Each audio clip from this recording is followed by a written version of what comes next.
ഞാനൊരു ഡെന്റിസ്റ്റാണ്. ഞാൻ പ്രഗ്നന്റ് ആയിട്ടൊക്കെ ഇരിക്കുമ്പോഴാ ആദ്യമായിട്ട് വെറുതെ ടൈം ഒത്തിരി ഉണ്ടായിരുന്നപ്പം അങ്ങനെയാണ് ആദ്യമായിട്ട് വരച്ച് തുടങ്ങിയത്. അങ്ങനെ അക്രിലിക് വരച്ചു. അക്രിലിക്കാണ് കുറേ പെയിന്റിങ്സ് ഒക്കെ വരച്ചു നോക്കിയത്. അപ്പൊ ഹസ്ബൻഡ് കുറേ സപ്പോർട്ട് ചെയ്യുമായിരുന്നു. ഞാൻ പറയുന്നതൊക്കെ വാങ്ങിച്ചു തരും. ക്യാൻവാസ് ഒക്കെ വാങ്ങിച്ച് ഞാൻ കുറേയൊക്കെ ട്രൈ ചെയ്തു. ഈ വീട്ടിൽ തന്നെ കുറേ പിക്ചേഴ്സ് അങ്ങനെ ഫ്രെയിം ചെയ്ത് അങ്ങനെ ഉണ്ടാക്കിയൊക്കെ വെച്ച്. ഭയങ്കര സന്തോഷമായിരുന്നു. എല്ലാവരും സപ്പോർട്ട് ചെയ്തു. അപ്പം എനിക്ക് അതിനോട് കൂടുതൽ ഇഷ്ടം തോന്നി. അപ്പം കൂടുതൽ പഠിക്കണമെന്ന് ആഗ്രഹം വന്നു. അങ്ങനെയാണ് പിന്നെ പിള്ളേരുടെ പഠിത്തമൊക്കെ അവരൊക്കെ കുറേയൊക്കെ വലുതായപ്പം ഞാൻ വിചാരിച്ച് ഇങ്ങനെ ഒരെണ്ണം വരാം, ഇങ്ങനെ ഒരെണ്ണത്തിൽ ചേരാം എന്ന് വിചാരിച്ച ആഗ്രഹത്തിലാണ് പഠിച്ചത്. കൂടുതൽ ടൈം ഇപ്പം എനിക്ക് വേണ്ടി സ്പെൻഡ് ചെയ്യാൻ എനിക്ക് കിട്ടുന്നുണ്ട്. അപ്പോൾ എനിക്ക് വേണ്ടി എന്തെങ്കിലും ചെയ്യണമെന്നുള്ള ഒരു ആഗ്രഹത്തിലാണ് ഞാനത് ചെയ്തത്. പിന്നെ എനിക്ക് ഇതിനോട് വരയ്ക്കാനുള്ള ഒരു ഇഷ്ടം ഉണ്ടായതുകൊണ്ട് എൻ്റെ ആ ഒരു കഴിവ് കുറച്ചുകൂടെ ഇമ്പ്രൂവ് ചെയ്യണമെന്ന് എനിക്ക് ആഗ്രഹം വന്നു. അങ്ങനെയാണ് ഞാൻ ഇതിലേക്ക് ജോയിൻ ചെയ്തത്. ഈ ഒരു ക്ലാസ്സിലൂടെ ജസ്റ്റ് ഒരു വര മാത്രമാണെന്നാണ് പ്രതീക്ഷിച്ചുകൊണ്ടാണ് നമ്മൾ ഈ ഒരു ക്ലാസ്സിലേക്ക് വരുന്നത്. പക്ഷേ അങ്ങനെയല്ല എന്ന് മനസ്സിലാക്കുന്നത് ഇതിനകത്ത് കയറി കഴിഞ്ഞപ്പോഴാണ്. വെറുതെ വരയ്ക്കാൻ പഠിപ്പിക്കുക മാത്രമല്ല എന്ന് മനസ്സിലാക്കുന്നത്. അതിനാൽ എനിക്കിപ്പം എല്ലാ ദിവസവും അതൊരു റൂട്ടീൻ പോലെ എനിക്കിപ്പോ എന്നും വരയ്ക്കണം, വരച്ചില്ലെങ്കിൽ എന്തോ പോലെയാണ്.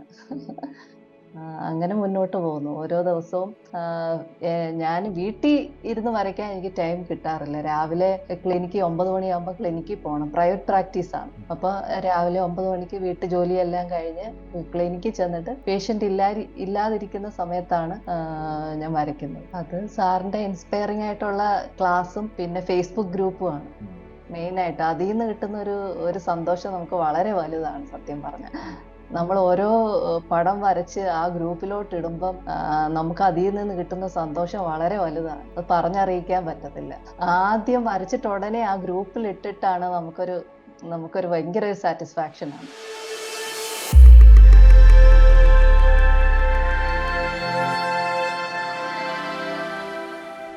നമസ്കാരം. നമ്മുടെ ഓൺലൈൻ ആർട്ട് ക്ലാസ്സിൽ ജോയിൻ ചെയ്തുകൊണ്ട് ക്രിയേറ്റിവിറ്റി ആൻഡ് വെൽനസ് ഹബ് എന്ന് പറയുന്ന സ്റ്റുഡൻസ് കൂട്ടായ്മയുടെ പാർട്ടായി നിന്നുകൊണ്ട് സക്സസ് ക്രിയേറ്റ് ചെയ്യുന്ന സ്റ്റുഡൻസിൻ്റെ ആ ഒരു യാത്രയെ അടുത്തറിയുന്ന പുതിയൊരു വീഡിയോയിലേക്ക് എല്ലാവർക്കും സ്വാഗതം. ഇന്ന് നമ്മുടെ ഒപ്പം ജെസ്സി ജോർജ് ഉണ്ട്.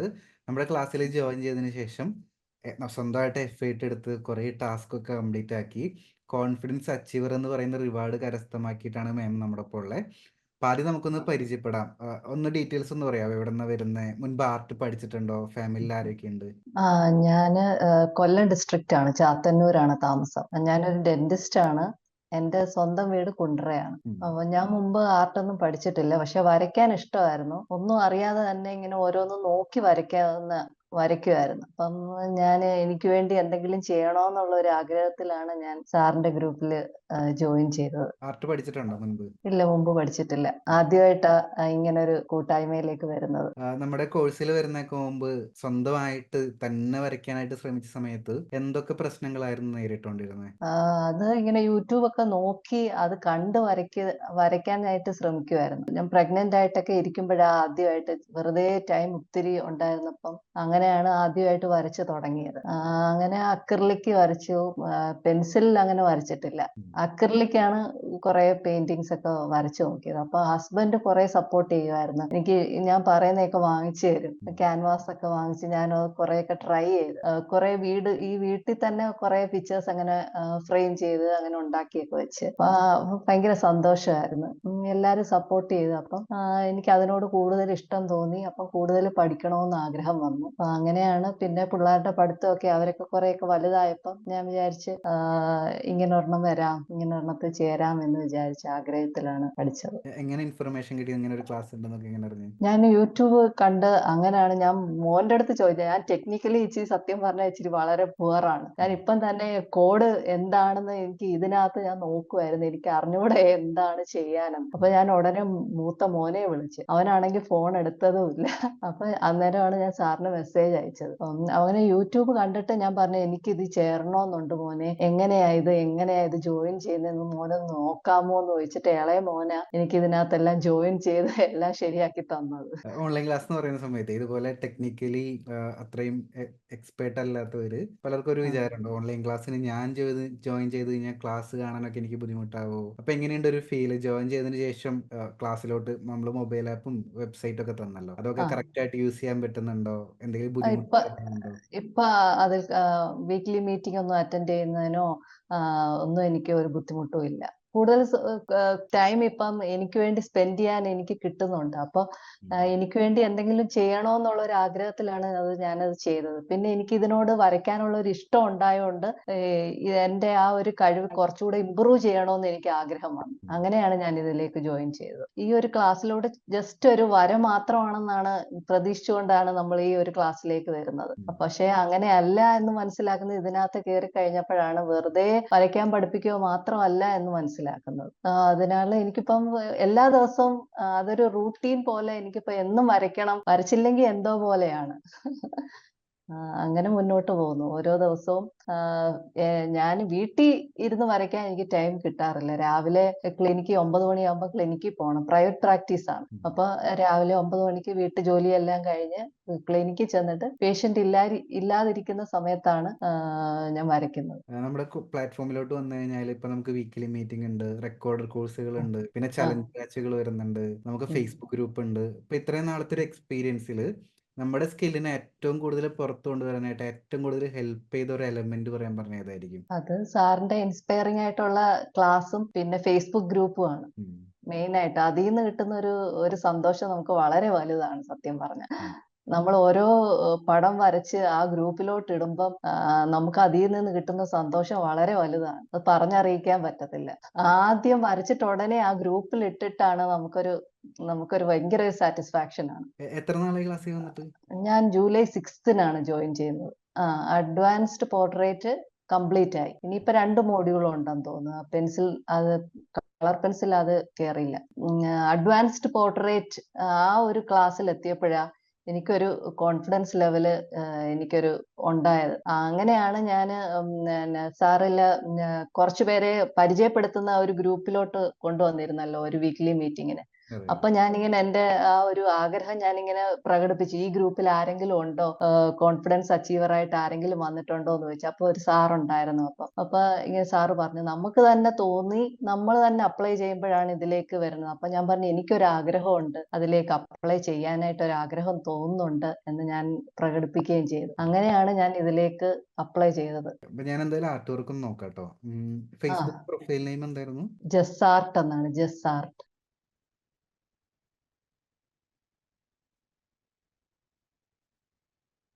ഞാൻ ഏറ്റവും ആദ്യം മുതൽ നോക്കാം. ക്ലിനിക്കിന് എങ്ങനെയുണ്ട്? തിരക്കൊക്കെ ഉണ്ടോ?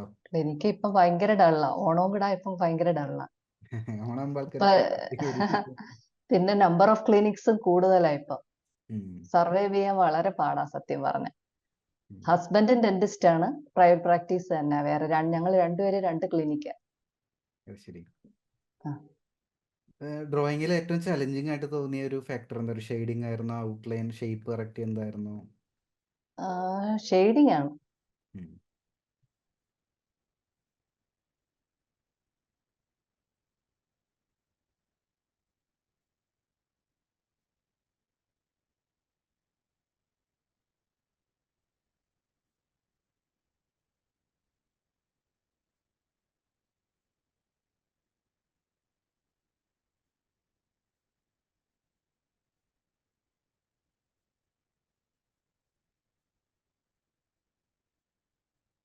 ഓൾറെഡി യൂട്യൂബ് ഒക്കെ കണ്ട് കുറച്ച് മെത്തേഡ്സ് ഒക്കെ നോക്കി വെച്ചിട്ടുണ്ടായിരുന്നല്ലേ ജോയിൻ ചെയ്യുമ്പോൾ? അത് പ്രധാന പ്രശ്നം എന്താ? യൂട്യൂബ് ഒക്കെ കണ്ടു കഴിഞ്ഞാൽ ഓർഡറിലല്ലോ നമ്മൾ പഠിക്കുന്നത്. ചിലപ്പോൾ നമുക്ക് യൂസ് ചെയ്യേണ്ട അവസാനത്തെ മെത്തേഡ് ആയിരിക്കും ചിലപ്പോൾ ആദ്യം നമ്മൾ പഠിക്കുന്നുണ്ടായിരിക്കും. അപ്പൊ ഈ ഓർഡർ ഇല്ലാത്ത കാരണം ഉള്ള ചെറിയ ഇഷ്യൂസ് ഉണ്ടാവാറുണ്ട്.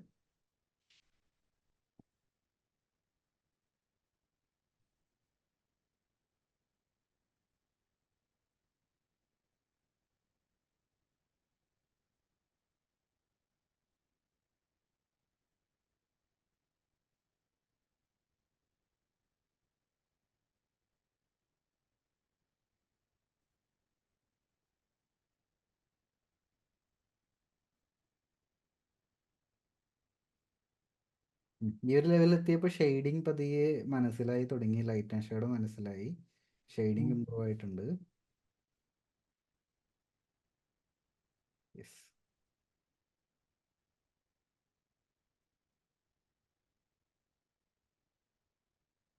ഇത് മുമ്പ് വരച്ചത്, പണ്ട് വരച്ചത്. അത് ഗ്രിഡ് വെച്ച് വരച്ചതാ പണ്ട്. ഉം. ഗ്രിഡ് വെച്ച് ട്രൈ ചെയ്യുമായിരുന്നു. ഇപ്പൊ ഞാൻ ഗ്രിഡ് ഉപയോഗിക്കാറേ ഇല്ല, അല്ലാതെ ഫ്രീ ഹാൻഡ് ആയിട്ടാ വരയ്ക്കുന്നത്.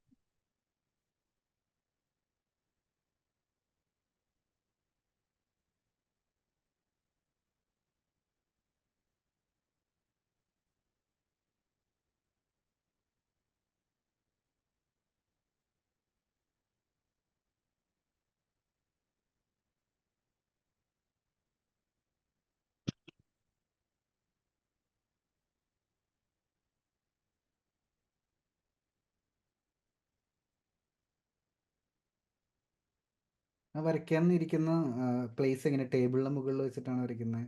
ആ ടേബിളിന്റെ മുകളിലാ. ഫ്ലാറ്റ് ആയിട്ടാണ് വെച്ചിരിക്കുന്നത് പേപ്പർ വരയ്ക്കുന്ന സമയത്ത്? സാറ് ഒരു ദിവസം എന്നോട് പറഞ്ഞതാ. ഞാൻ അതുകൊണ്ട് ഇപ്പം ഇങ്ങനെ മറ്റേ ബോർഡ് വെച്ചിട്ട് ചരിച്ചു വരയ്ക്കാൻ ശ്രമിക്കാറുണ്ട്. കാരണം എന്താ വെച്ചാൽ എല്ലാ ചിത്രം കാണുമ്പോൾ ഒരു മുകളിലോട്ടൊരു ഒരു നീട്ട കൂടുതലുണ്ട്. അത് ആ ഈ പറഞ്ഞ പോലെ ഫ്ലാറ്റ് ആയിട്ട് വെച്ച് വരയ്ക്കുന്നവർക്ക് അങ്ങനെ വരുന്നത്. ആ ടോട്ടലി ഒരു ഷേപ്പ് ഡിഫറൻസ്. ഇപ്പൊ എന്തായാലും അത് മാറ്റിക്കഴിഞ്ഞാൽ ഡിഫറൻസ് ഉണ്ടാവും എന്തായാലും. ആ യെസ്. ഇതെങ്ങനെ വരച്ചേ? ഇതിപ്പോ ഈ അടുത്ത സമയത്ത് വരച്ചത്. അത് ടേബിളിൽ വെച്ച് തന്നെയാണ് വരച്ചത്. ഇത് ഓൾമോസ്റ്റ് കറക്റ്റ് ആയിട്ട് വന്നിട്ടുണ്ട്. ആ പക്ഷെ മുസ്റ്റാഷ് വൈറ്റ് ഗ്രേ ഹെയർ വരയ്ക്കാൻ എനിക്ക് ഇപ്പോഴും അറിഞ്ഞൂടാ സത്യം പറഞ്ഞാൽ. അതെന്താ ചെയ്യേണ്ടത് ഞാൻ പറഞ്ഞുതരാം. ഇത് ആ ഈ ഒരു ചിത്രത്തിലോട്ട് വന്ന സമയത്ത് നമ്മുടെ കുറേ ബേസിക് ഷേപ്പുകൾ കറക്റ്റ് ആയിട്ടുണ്ട്. അപ്പോൾ ഇതിൽ നമുക്ക് നല്ലൊരു ചെക്ക് പോയിന്റ് ആയിട്ട് എടുക്കാം. നമുക്ക് ആ ഇവിടുന്ന് നെക്സ്റ്റ് ലെവലിലോട്ട് പോകേണ്ട കാര്യങ്ങൾ ഞാൻ പറഞ്ഞുതരാം. ഈ ആ ചിത്രം നോക്കി കഴിഞ്ഞാൽ ഔട്ട്ലൈൻ ഏകദേശം കറക്റ്റാ, ഫേഷ്യൽ ഫീച്ചേഴ്സ് കറക്റ്റാ, ചെറിയ ഡിഫറൻസുകൾ മാത്രമേ, ചെറിയ മെഷർമെന്റിന്റെ കുഞ്ഞ് ഡിഫറൻസ് മാത്രമേ ഉള്ളൂ. അത് ആ ഓട്ടോമാറ്റിക്കലി പ്രാക്ടീസ് ചെയ്യുമ്പോൾ പതിയെ ഇനിയും നമ്മൾ അറിയാതെ തന്നെ ബെറ്റർ ആയിട്ട് വരും. ആ ഷെയ്ഡിങ് ഇമ്പ്രൂവ് ചെയ്യാനായിട്ട് കുറച്ചും കൂടി ക്ലോസിൽ ഒബ്സർവ് ചെയ്യുക. അപ്പം നോക്കി, ഇവിടെ കണ്ടോ, ഈ ഒരു ഭാഗത്തൊക്കെ ഇവിടെ നിന്ന് സ്റ്റാർട്ട് ചെയ്ത് ഇങ്ങനെ ഒരു ഷെയ്ഡ് പോകുന്നുണ്ടോ? ആ ഞാനിങ്ങനെ മൗസ് കൊണ്ട് കാണിക്കുമ്പോൾ മനസ്സിലാക്കാൻ ആ പറ്റുമായിരിക്കും. ആ ആ ഇവിടെ അത് മിസ്സിങ് ആ. അപ്പോൾ ഇതെങ്ങനെയാ, ഇപ്പോൾ ഇതിൻ്റെ ടെക്സ്ചർ നോക്കുക. ഒരു ഡോട്ട് ഡോട്ട് ആണെങ്കിൽ നമ്മൾ പെൻസിൽ ഉപയോഗിച്ച് ചെറിയ ആ ചെറിയ ചെറിയ അതുപോലത്തെ പാറ്റേൺസ് ക്രിയേറ്റ് ചെയ്ത് അവിടെ ഷെയ്ഡ് ക്രിയേറ്റ് ചെയ്യണം. ആ മനസ്സിലാവുന്നുണ്ടോ? അങ്ങനെ ആ ക്രിയേറ്റ് ചെയ്താൽ മാത്രമേ ഇവിടെ ഒരു കോൺട്രാസ്റ്റ് എന്ന് പറയും. അതിൻ്റെ ആ തൊട്ടടുത്തുള്ള ഭാഗത്ത് കുറച്ചും കൂടി ഡാർക്ക് ആയിട്ടുള്ള ടോണും മറ്റേത് ലൈറ്റും, അതിൻ്റെ ഡിഫറൻസിലാണ് ആ കാര്യങ്ങൾ നമുക്ക് കാണാൻ പറ്റുക. ആ ഓൾറെഡി നമ്മൾ വൈറ്റേഴ്സ് ചെയ്തിട്ടുണ്ട്, പക്ഷെ അത് എടുത്ത് കാണാത്തത് അതിൻ്റെ ആ തൊട്ടടുത്ത കാര്യങ്ങൾ ലൈറ്റ് ആയതുകൊണ്ട്. ആലോചിക്കും. വൈറ്റ് ഹെയർ ഞാനിവിടെ ജെല്ല് ഉപയോഗിച്ചു. പക്ഷെ എന്റെ കയ്യിലിരിക്കുന്ന ജെല്ല് ഭയങ്കരമായിട്ട് ഫ്ലോ ചെയ്യുന്നു. തിന്നായിട്ട് വരുന്നില്ല. കുഴപ്പമില്ല, കറക്റ്റ് ജെൽ പെൻ തന്നെ ഇവിടെ യൂസ് ചെയ്യണ്ടേ. പക്ഷെ അതിന് ആ മുമ്പുള്ള ഷെയ്ഡ് കുറച്ചും കൂടി ഒന്ന് ഒരു പൊടിക്കുന്ന ഡാർക്ക് ആവാനുണ്ട്. അപ്പോൾ എടുത്ത് ആ കാണാം. ഒരു ഇഷ്യൂ മാത്രമേ ആ ഉള്ളൂ. ആ പിന്നെ പിന്നെ ഷെയ്ഡ് ചെയ്യാനുണ്ട്. ഇത് കണ്ടോ, ഇവിടെ നിന്നൊരു ഒരു ഷെയ്ഡ് വേണമുണ്ടോ ഇങ്ങനെ. ആ അതുകൊണ്ടാണ് ഇവിടെ ആ ഇങ്ങനെ ആ ആ കൊണ്ടുവരുന്നത്. ഇത് ഇങ്ങനത്തെ കാര്യങ്ങളാണ് നമുക്ക് മിസ്സിങ് ആയിട്ടുള്ളത്. അപ്പോൾ നെക്സ്റ്റ് ലെവലിലോട്ട് പോകുന്ന സമയത്ത് ഇനി ടൈം കൂടുതൽ എടുക്കുക. ഇതൊക്കെ വരയ്ക്കാനായിട്ട് എത്ര ടൈം എടുത്തിട്ടുണ്ടാവും? രാത്രി ഒരു ദിവസം രാത്രി ഇരുന്ന് ഔട്ട്ലൈൻ ഇട്ട് പിന്നെ ക്ലിനിക്കിൽ ചെന്നിരുന്ന് വരച്ച് 2 ദിവസം കൊണ്ട് തീർക്കും. എനിക്ക് എന്റെ ഒരു പ്രശ്നം എന്ന് വെച്ചാൽ തുടങ്ങിക്കഴിഞ്ഞാൽ പെട്ടെന്ന് തീർക്കണം. അങ്ങനെ ഒരു പ്രശ്നമുണ്ട്. നമ്മൾ കുറച്ചും കൂടി ബെറ്റർ ചിത്രങ്ങൾ വരയ്ക്കുന്ന സമയത്ത് അതൊന്ന് കൺട്രോൾ ചെയ്യുന്നത് നല്ലതാണ്. ആ ഇപ്പം ആ ഒരു അലാം വെക്കുക, അല്ലെങ്കിൽ അന്നത്തെ ദിവസം വരയ്ക്കുന്നത് വരച്ചാൽ മതി, അടുത്ത ദിവസത്തേക്ക് പുഷ് ചെയ്യുക. ആ അപ്പം എന്താ ബെനിഫിറ്റ് എന്ന് വെച്ചാൽ ഇപ്പം ഞാൻ പറഞ്ഞില്ലേ, ഇപ്പം ഞാൻ പറയുമ്പോൾ ഇത് കാണാൻ പറ്റും. ആ നമ്മൾ മനസ്സിലായി. ഒറ്റ സ്ട്രെച്ചിൽ വരയ്ക്കുമ്പോൾ അത് കാണാൻ പറ്റില്ല നമുക്ക്. കാരണം നമ്മൾ ആ അത്രയും ടയേർഡാണ്. ഓരോ ഷെയ്ഡ് ചെയ്യുമ്പോഴും നമ്മുടെ മൈൻഡ് ഇങ്ങനെ ടയേർഡ് ആയിക്കൊണ്ടിരിക്കും. നമുക്ക് റെസ്റ്റ് വേണമെന്ന് ഇങ്ങനെ പറഞ്ഞുകൊണ്ടിരിക്കും. അപ്പോൾ കുറേ ആ കാഴ്ചകൾ നമ്മൾ കാണാൻ മറന്നു പോകും. ഓൾറെഡി ഇവിടെ ആ കണ്ടു നോക്കിയേ, ഈ മൂക്കിന്റെ ഇവിടുത്തെ ഷെയ്ഡ് നമ്മൾ ഇവിടെ കണ്ടു. പക്ഷെ ആ കവിളിന്റെ ഇവിടെ എത്തിയപ്പോൾ നമ്മളത് കണ്ടില്ല. അപ്പോൾ അപ്പോഴേക്കും നമ്മൾ ആ നമ്മുടെ ശ്രദ്ധ മാറിയിട്ടുണ്ടാവും, ടയേർഡ് ആയിട്ടുണ്ടാവും. അപ്പോൾ അടുത്ത ഉം, ദിവസത്തേക്ക് കുറച്ച് ഭാഗം ചെയ്ത് ബാക്കി ആ ഭാഗം അടുത്ത ദിവസത്തേക്ക് പുഷ് ചെയ്യുമ്പോൾ നമ്മൾ റിഫ്രഷ് ആയിട്ട് വരുന്നത്. മനസ്സിലാവുന്നുണ്ടോ? ആ കുറച്ചും ആ കൂടി കാണാൻ പറ്റും. അപ്പോൾ ചെയ്ത ആ മെത്തേഡ് കറക്റ്റാ, വരയ്ക്കുന്ന രീതി കറക്റ്റാ, നല്ല ഉം, ഇമ്പ്രൂവ്മെന്റ് വന്നിട്ടുണ്ട്. ഇനി ആ ടൈം എടുത്ത് ചെറിയ ബ്രേക്ക് എടുത്ത് കംപ്ലീറ്റ് ആക്കാം. അപ്പം ഇങ്ങനെ ചിത്രമൊക്കെ ആണെങ്കിൽ ഒരു 3-4-5 ദിവസം അല്ലെങ്കിൽ 2 ആഴ്ചയൊക്കെ എടുത്ത് കംപ്ലീറ്റ് ആവുകയാണെങ്കിൽ അതിന്റെ ഡിഫറൻസ് ആ ചിത്രത്തിൽ ഉണ്ടാവും. ആ. ഈ പിന്നെ ഈ ചോദിക്കാനുള്ളത് പിക്ചറില് പറഞ്ഞു. മുസ്റ്റാഷിന്റെ കാര്യത്തില് ജെൽ പെന്നാണോ ഇവിടെ ഏറ്റവും നല്ലത് ഉപയോഗിക്കുന്നത്? ഈ ഒരു പെർട്ടിക്കുലർ ഇങ്ങനത്തെ കുഞ്ഞു കുഞ്ഞു ലൈനല്ലേ, ഡോട്ട് ഡോട്ട് ഒക്കെ ആ പോലെ, അത് ജെൽ പെൻ ആ യൂസ് ചെയ്യുന്നതാണ് നല്ലത്. ആ ഈ ടൈപ്പ് ലൈൻസ് ഇല്ലേ, ലോങ് ആയിട്ട് ആ വരുന്ന ആ ഒക്കെ വരുന്ന ലൈൻസ്, അത് നമുക്ക് ആ ഇൻഡന്റിങ് മെത്തേഡ് യൂസ് ചെയ്യാം. ഇന്റന്റിങ് മെത്തേഡും അതും എനിക്ക് അറിഞ്ഞുകൂടാ ഇതിന് മറ്റേ ചെയ്യാൻ. നമ്മുടെ കോഴ്സിന്റെ അകത്ത് തന്നെ ചെയ്തിട്ടുണ്ടല്ലോ, ഒരു താടി, വൈറ്റ് താടി ഒരു വരയ്ക്കും. താടി ചെയ്തു, പക്ഷെ അത് അത്ര ശരിയായിട്ടില്ല. ഞാനത് പെൻ വെച്ചാ ചെയ്തത്, ഇങ്കില്ലാത്ത പെൻ വെച്ചിട്ട് ആണത് ചെയ്തത്. അല്ലാതെ മറ്റേ ഇന്റന്റിങ് ടൂൾ വെച്ചിട്ട് നമ്മൾ ചെയ്യാന് നമ്മൾ ഷെയ്ഡിങ് കൊടുക്കുന്നതിന് മുമ്പ് ഈ ഇന്റന്റിങ് ടൂൾ ഉപയോഗിച്ചതിന് ശേഷം മുകളില് ഷെയ്ഡ് ചെയ്യുവാണോ? അതെ അതെ, ഇന്റന്റിങ് ടൂൾ അല്ലെങ്കിൽ ഇപ്പോൾ ചിലർ ഇത് യൂസ് ചെയ്യാറുണ്ട്, കത്രികയുടെ ടിപ്പ്, സിസേഴ്സിന്റെ ആ ടിപ്പ്, ആ മുട്ടുസൂചി. അതായത് ഈ ഹെയേഴ്സിന്റെ തിക്നെസ് എത്രയാണോ അതിനനുസരിച്ചുള്ള ടൂൾ എടുക്കുക. ആ നല്ല ആ തിക്ക് ഹെയേഴ്സ് ആണെങ്കിൽ മുട്ടുസൂചി എടുക്കാം. ആ പേപ്പർ കിട്ടാതെ നോക്കണം എന്ന് മാത്രമേ ഉള്ളൂ. ആ എന്നിട്ട് ശ്രദ്ധിക്കേണ്ട കാര്യം ഇത് കണ്ടോ, ഓരോ ഹെയേഴ്സിനും ഓരോ ഡയറക്ഷനിലോട്ടാണ് വളർന്നിരിക്കുന്നത്. ആ അപ്പോൾ അത് നമ്മൾ ഒബ്സർവ് ചെയ്ത് മാക്സിമം ടൈം എടുത്ത് ഓരോന്ന് സെപ്പറേറ്റ് ആയിട്ട് വരച്ചെടുക്കണം. ആ എന്നിട്ട് അതിൻ്റെ മുകളിലൂടെ ഷെയ്ഡ് ചെയ്യുമ്പോഴാണ് അത് തെളിഞ്ഞാള്. ഇവിടെയും കോൺട്രാസ്റ്റ് ഇമ്പോർട്ടൻ്റ് ആണ്. അതിൻ്റെ തൊട്ടടുത്തുള്ളത് ഡാർക്ക് ഷെയ്ഡ് ആയതുകൊണ്ടാണ് വൈറ്റ് എടുത്ത് കാണുന്നത്. മനസ്സിലാവുന്നുണ്ടോ? ആ ആ കുറച്ചും കൂടി ഇതൊക്കെ ഓട്ടോമാറ്റിക്കലി കുറെ കൂടി ടൈം എടുത്തതൊക്കെ ചെയ്യുമ്പോൾ നമുക്കിതൊക്കെ ചിന്തിക്കാനും പ്ലാൻ ചെയ്യാനൊക്കെ റിലാക്സ് ചെയ്യാനൊക്കെ ടൈം കിട്ടും. അപ്പോൾ ആ രീതിയിൽ ശരി മതി. ശരി. വേറെന്ത് ഡൗട്ട് ഉള്ളത് ഡ്രോയിങ്ങിൽ? പിന്നെ ഞാൻ കുറച്ച് എഴുതി വെച്ചിട്ടുണ്ട്. ഈ ലൂമോഗ്രാഫ് ബ്ലാക്ക് പെൻസിലും ചാർക്കോൾ പെൻസിലും എന്തോ വ്യത്യാസം? ചാർക്കോൾ പെൻസിൽ എന്ന് പറഞ്ഞാൽ എക്സാക്ട്ലി കരിയാണ്. ആ അത് പെട്ടെന്ന് പൊടിഞ്ഞു പോകുന്ന ഒരു ടൈപ്പ് ആണ് വരുന്നത്. സാറിന്റെ ആ യൂട്യൂബ് വീഡിയോ ഞാൻ കണ്ടായിരുന്നു. ലൂമോഗ്രാഫ് ബ്ലാക്ക് പെൻസിൽ ഞാൻ ആദ്യം കാലഘട്ടത്തിൽ യൂസ് ചെയ്തിരുന്നു, ഇപ്പം ഞാൻ യൂസ് ചെയ്യുന്നില്ല. അത് ആ പെട്ടെന്ന് പൊട്ടിപ്പോവാത്ത തരത്തിലുള്ള, ഇപ്പോൾ കരി മാത്രമായിരിക്കില്ല, വേറെ എന്തെങ്കിലും എലമെന്റ്സ് അതിൻ്റെ അകത്ത് ആഡ് ചെയ്തിട്ടുണ്ടായിരിക്കും. ആ ചാർക്കോളിൽ അത്രയും ഡെപ്ത് ഉള്ള ബ്ലാക്ക് അതിലൂടെ കിട്ടുന്നില്ല.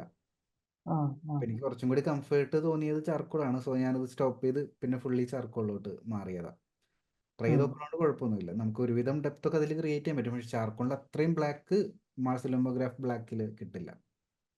ഞാൻ സാറ്റിസ്ഫൈഡ് അല്ല, ഓരോരുത്തരുടെ പേഴ്സണൽ ഒപ്പീനിയൻ ആണല്ലോ, ആ അതുകൊണ്ട് ചാർക്കോൾ യൂസ് ചെയ്യുന്നു. പിന്നെ പെൻസിൽ ഷാർപ്പൻ ചെയ്യുന്ന ഏറ്റവും നല്ല ഏത് വെച്ചാ? പെൻസിൽ ശരിക്കും ഷാർപ്പൻ ചെയ്യാനായിട്ട് പല ആർട്ടിസ്റ്റുകൾക്കും പല മെത്തേഡാണ് യൂസ് ചെയ്യുന്നത്. ചിലർ നൈഫൊക്കെ വെച്ച് നല്ല രീതിയിൽ ഷാർപ്പൻ ചെയ്യുന്നവരുണ്ട്. ഞാൻ യൂസ് ചെയ്യുന്നത് മെക്കാനിക്കൽ ഷാർപ്പനറാണ്. അത് ഏത് ടൈപ്പാണെന്നും കൂടി കാണിച്ചു തരാം. അത് കുറച്ച് നല്ല ക്വാളിറ്റിയുടെ കിട്ടും. ഒരു ആ 500-600 റേഞ്ചിൽ ഞാൻ ആമസോണിൽ കാണിച്ചു തരാം. മെക്കാനിക്കൽ ഷാർപ്പനർ എന്ന് ആമസോണിൽ സെർച്ച് ചെയ്ത് കഴിഞ്ഞാൽ മതി, ഇങ്ങനത്തെ ഒരു ഫുള്ള് പ്ലാസ്റ്റിക് അല്ലാതെ കുറച്ച് ഭാഗം മെറ്റൽ ഉള്ളത് കിട്ടും. ആ ആ ഇതിങ്ങനെ അമർത്തി കഴിഞ്ഞാൽ ഇതിങ്ങനെ പുറത്തോട്ട് തള്ളി വരും. എന്നിട്ട് ആ അതിലോട്ട് പെൻസിലിടുക, തിരിക്കുക. പെൻസിൽ ആ ഷാർപ്പ് ചെയ്യുന്നതിനനുസരിച്ച് അടഞ്ഞടഞ്ഞടഞ്ഞിങ്ങനെ വരും, ആ താഴത്തോട്ട് പൊടി വീഴും. അപ്പോൾ പെട്ടെന്ന് ഷാർപ്പൻ ചെയ്യാൻ നല്ലതാ. പിന്നെ എസ്പെഷ്യലി ആ ചാർക്കോൾ പെൻസിൽ ഒടിയാതെ ഫുള്ള് പ്ലാസ്റ്റിക് ഉള്ളത് വാങ്ങരുത്. ഈ ഒരു ആ മോഡൽ മെറ്റൽ ആ പാർട്ടുള്ളത് വയ്ക്കാനായിരിക്കും നല്ലത്. ആ ഞാനതാ യൂസ് ചെയ്യുന്നത്. ആ പിന്നെ ഒരു ക്വസ്റ്റ്യനും കൂടെ ഉണ്ട് സാറേ. ഇൻസ്പയറിംഗ് ലീഡർ ആവാനേ സാർ ആർട്ട് ടീച്ചിങ് പറഞ്ഞിരുന്നില്ലേ, അതിനകത്ത് ഒരെണ്ണം, അത് എങ്ങനെ ഇംപ്ലിമെന്റ് ചെയ്യും? നമ്മുടെ ഗ്രൂപ്പിൽ മറ്റുള്ളവർ ചിത്രങ്ങൾ പോസ്റ്റ് ചെയ്യുന്ന സമയത്ത് കൺസ്ട്രക്റ്റീവ് ഫീഡ്ബാക്ക് കൊടുക്കുക. എങ്ങനെയാണെന്ന് വെച്ച് കഴിഞ്ഞാൽ, എങ്ങനെ ഫീഡ്ബാക്ക് കൊടുക്കുക? ആദ്യം നമ്മൾ അവരെ അപ്രിഷ്യേറ്റ് ചെയ്യുക, ആ വരച്ചതിൽ ഇത്ര കാര്യങ്ങൾ നന്നായിട്ട് വരച്ചിട്ടുണ്ട്, ഒന്ന് പ്രോത്സാഹിപ്പിക്കുക. അതിനുശേഷം ഈ ഭാഗങ്ങൾ കറക്റ്റ് ചെയ്യാനുണ്ടെന്ന് പറയാം. ഇപ്പം നമ്മുടെ ആ ആർട്ട് വർക്ക് എങ്ങനെയാണ് ഞാൻ പറഞ്ഞു, ആദ്യം നന്നായിട്ടുണ്ടെന്ന് പറഞ്ഞു, ഇമ്പ്രൂവ്മെൻറ്റ് വന്നു എന്ന് പറഞ്ഞു, നല്ലൊരു ചെക്ക് ഉം. പോയിന്റ് ആണെന്ന് പറഞ്ഞു. അതിനുശേഷം ഇത്ര കാര്യങ്ങൾ ശ്രദ്ധിക്കാനുണ്ട്, എൻ്റെ അതെങ്ങനെ കറക്റ്റ് ചെയ്യണമെന്നും കൂടി പറയാം. ഗ്രൂപ്പിൽ നമുക്ക് പറയാമോ? ഗ്രൂപ്പിൽ കമന്റിലൂടെ നമുക്ക് ഹെൽപ്പ് ചെയ്യാൻ പറ്റും ബാക്കിയുള്ള സ്റ്റുഡൻസിന്. അപ്പോൾ ആ നമുക്കൊരു ടീച്ചറിൻ്റെ ഒരു സ്കില്ലും കൂടി നമുക്ക് ഓട്ടോമാറ്റിക്കലി കിട്ടും. ആ അപ്പം ആ ഒരു ലെവലിലോട്ട് ഗ്രൂപ്പിനെ കൂടി നമ്മുടെ ഒരു ജേണി മാത്രമല്ലാതെ നമുക്ക് ഒരുപാട് ആ പേര് പഠിക്കുന്നുണ്ട്, അവരെ സപ്പോർട്ട് ചെയ്യുന്ന ഒരു ലെവലിലോട്ട് ഉയർന്നു വരുന്ന ആ ഒരു സ്റ്റേജാണത്. Okay okay. ഞാൻ അത് മനസ്സിലാക്കിയിരുന്നില്ല. ഞാൻ വിചാരിച്ച് വേറെ കുട്ടികൾക്ക് നമ്മൾ പറഞ്ഞു കൊടുക്കുന്ന ആ ഒരു ലെവലിലാണ് ഞാൻ ചിന്തിച്ചത്. അതുമുണ്ട്, പക്ഷെ അതിന്റെ സ്റ്റാർട്ടിങ് ആ എങ്ങനെയാണ്, ശരിക്കും നല്ലൊരു ടീച്ചർ ആവണമെങ്കിൽ നമ്മളാകുന്ന കമ്മ്യൂണിറ്റിയിൽ നമുക്ക് കോൺട്രിബ്യൂട്ട് ചെയ്യണമല്ലോ. ആ ഓക്കെ ഇതിലൂടെ സാർ. വരുന്നവർ തീർച്ചയായിട്ടും നല്ലൊരു ടീച്ചറായിട്ട് എന്തായാലും മാറും. ഓക്കെ. ചാർക്കോൾ പെൻസിൽ യൂസ് ചെയ്തിട്ടുണ്ടോ? ഞാൻ ഉപയോഗിച്ച് വാങ്ങിച്ച്. ഉം. ഏത് ബ്രാൻഡാണ് വാങ്ങിച്ചിരിക്കുന്നത്? പക്ഷെ അത്ര ബ്രാൻഡഡ് അല്ലെന്ന് തോന്നുന്നു. ലവ് ആർട്ട് എന്ന് എഴുതിയേക്കുന്ന ഒരു ചാർക്കോൾ പെൻസിൽ. ആമസോണിൽ നിന്നായിരിക്കും. ആ ഒന്ന് ട്രൈ ചെയ്ത് നോക്കിക്കോ. നെക്സ്റ്റ് ചിത്രങ്ങൾ വരയ്ക്കുന്ന സമയം ഞാൻ എവിടെയാണ് യൂസ് ചെയ്യാന്ന് പറഞ്ഞുതരാം. ആ എന്നിട്ട് അടുത്തൊരു ചിത്രം വരയ്ക്കുന്ന സെയിം പിക്ചറിൽ കാണിച്ചു തരാം. ചെറിയൊരു മെത്തേഡിൽ ചെറിയൊരു ഡിഫറൻസ് വരും, ഓർഡറിൽ ചെറിയൊരു ഡിഫറൻസ് വരും. ചാർക്കോൾ പെൻസിൽ യൂസ് ചെയ്യുമ്പോൾ ഈ ഒരു ചിത്രമാണ് നമ്മൾ വരയ്ക്കുന്നത് വെച്ചാൽ ഷെയ്ഡ് ചെയ്യാൻ വേണ്ടി എടുത്തു. നമ്മുടെ കയ്യിൽ ചാർക്കോൾ പെൻസിൽ ഉണ്ട്. ആ അപ്പോൾ ചാർക്കോൾ പെൻസിൽ ഫസ്റ്റ് യൂസ് ചെയ്യുക. ഒന്നാമത്തെ കാര്യം, ഗ്രാഫൈറ്റിന്റെ മുകളിൽ ചാർക്കോൾ പിടിക്കില്ല. ആ സോ ചാർക്കോൾ പെൻസിൽ ആദ്യം യൂസ് ചെയ്യുക. സോ ഇത് ഔട്ട്ലൈൻ ഇട്ട് കഴിയുമ്പോൾ ഷെയ്ഡിങ് ചെയ്യുന്ന സമയത്ത് ഇതിൽ ഏറ്റവും കൂടുതൽ ബ്ലാക്ക് ഉള്ള ഭാഗങ്ങളൊന്ന് മനസ്സിലാക്കി വെച്ചേക്കുന്നു. ഇപ്പോൾ ഇവിടെ നോക്കി, ഇവിടെ ഒരു ബ്ലാക്ക് ഉണ്ട്, ഇവിടെ ഏറ്റവും ബ്ലാക്ക് ഉണ്ട്, ഇവിടെ ഉണ്ട്. പിന്നെ ഐബ്രോസ് ബ്ലാക്ക് ആണ്, കണ്ണിൻ്റെ അകത്ത് ബ്ലാക്ക് ഉണ്ട്. ആ പിന്നെ ഈ ഒരു ഭാഗം, ഈ ഒരു പീസ് ബ്ലാക്ക് ആണ്. ആ ഭാഗങ്ങൾ ചാർക്കോൾ ഉപയോഗിച്ച് ആദ്യം ചെയ്യുക, ഷെയ്ഡ് ആ ചെയ്യുക. ആ എന്നിട്ട് ബാക്കി നമ്മൾ നോർമൽ എങ്ങനെയാണ് ചെയ്യുന്നത് അതങ്ങ് കണ്ടിന്യൂ ചെയ്താൽ മതി. അപ്പോൾ കുറച്ചും കൂടി ബെറ്റർ റിസൾട്ട് കിട്ടും. ഇപ്പോൾ നമ്മുടെ ചിത്രത്തിൽ നോക്കി കഴിഞ്ഞാൽ നോക്കിയേ, ഇവിടെയൊക്കെ ശരിക്കും നമുക്ക് നല്ല ബ്ലാക്ക് കിട്ടണ്ടേ, പക്ഷേ ഗ്രാഫൈറ്റ് പെൻസിലിന് ലിമിറ്റേഷൻ ഉണ്ട്. നമ്മൾ എത്ര അപ്ലൈ ചെയ്താലും ഒരു ഗ്രേ ടോണിൽ അത് നിൽക്കുള്ളൂ. പക്ഷെ ആലോചിക്കത്, ഇത് നമുക്ക് നല്ല ബ്ലാക്കിൽ കിട്ടിയിരുന്നെങ്കിൽ നമ്മുടെ ചിത്രം കുറെ കൂടി ബെറ്റർ ആയേനെ, കുറെ കൂടി കോൺട്രാസ്റ്റ്. ഡയറക്റ്റ് നമ്മൾ ഇതിന്റെ അടിയിൽ ഗ്രാഫൈറ്റ് ഉപയോഗിക്കാതെ ഡയറക്റ്റ് തന്നെ നമുക്ക് ചാർക്കോളും ഉപയോഗിക്കാം. അതെ, ഉപയോഗിക്കണം. കാരണം ഗ്രാഫൈറ്റിന്റെ മുകളിൽ അത് പിടിക്കാനായിട്ട് ലിമിറ്റേഷൻസ് ആ ഉണ്ട്. നമ്മൾ വിചാരിച്ച പോലെ ആ നമുക്ക് ചെയ്യാൻ പറ്റില്ല.